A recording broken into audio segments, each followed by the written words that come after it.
नमस्कार. सिद्धीज किचनमध्ये आपल्या सर्वांचं मनापासून खूप खूप स्वागत.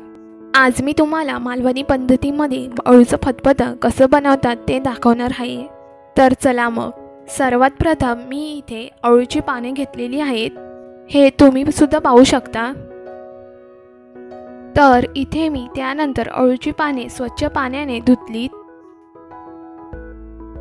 धुवून झाल्यानंतर अळू आणि अळूची जी काही देठ असतं ते इथे बारीक कापून घेतलेले आहे. आणि इथे अळूच्या फतफत्यामध्ये शेंगदाणे घालण्यासाठी आपल्याला हवं तेवढं घ्यायचं आहे. त्यानंतर प्रेशर कुकरमध्ये मी सर्वात प्रथम जे बारीक कापलेलं अळू होतं ते ह्यामध्ये टाकते. अळू टाकून झाल्यावर आता आपण ह्यात शेंगदाणे टाकून घेऊया. शेंगदाणे टाकल्यानंतर ह्यामध्ये मी चवीनुसार मीठ टाकते. मीठ टाकल्याने अळू जरा चांगलं शिजतं. मीठ टाकल्यावर 1 ग्लास ह्यात पाणी टाकते मी आता. त्यानंतर आपण आता ह्याला कुकरचं झाकण लावून घेऊया आणि झाकण लावल्यावर कुकरच्या 4 शिट्ट्या काढून घेऊया. तोपर्यंत आपण इथे अळूचं फतफतं करण्यासाठी काय काय साहित्य लागणार ते पाहूया. तर इथे मी मालवणी कोकम, एक बारीक कापलेला टोमॅटो, गूळ, लसूण,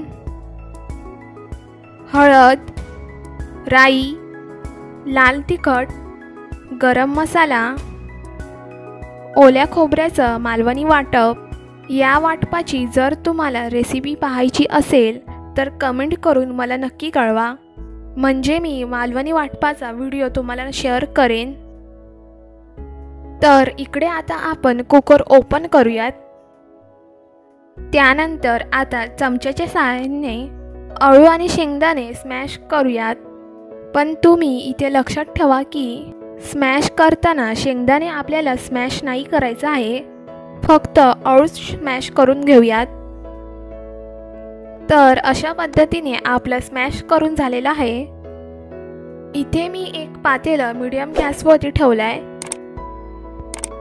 तर आता आपण फोडणीसाठी त्यामध्ये तेल, राई, लसूण, हिंग,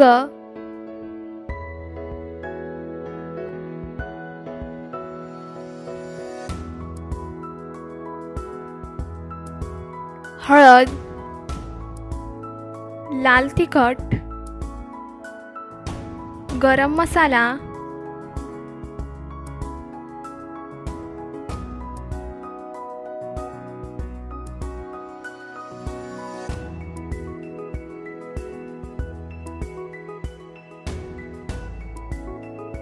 बारीक कापलेला टोमॅटो, हे आता सर्व आपण परतून घेऊ. त्यानंतर 10 मिनिटांसाठी त्यावर झाकण ठेवून देऊयात मीडियम फ्लेवर. हे बघा कसं सर्व मसाल्यांचं मिश्रण छानपणे एकत्रित झालेलं आहे.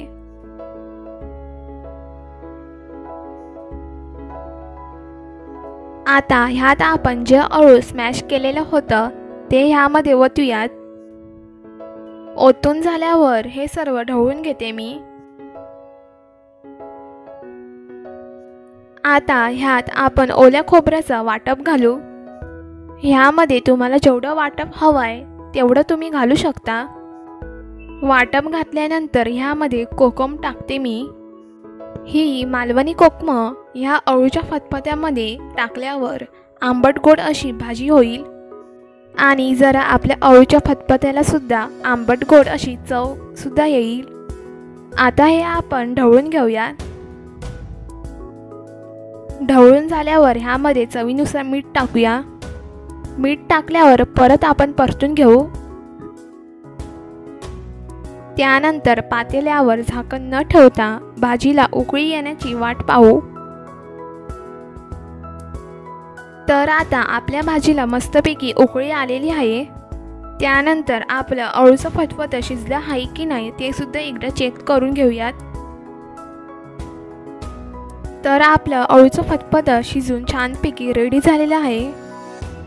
हे आता मी एका प्लेटमध्ये काढून घेते.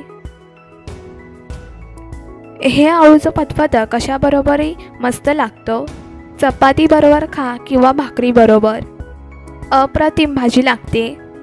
अशा पद्धतीने ही अळूच्या फतफत्याची रेसिपी जरूर ट्राय करा. कशी झाली आहे कमेंट बॉक्समध्ये जरूर कळवा. व्हिडिओ आवडला तर लाईक करा, शेअर करा.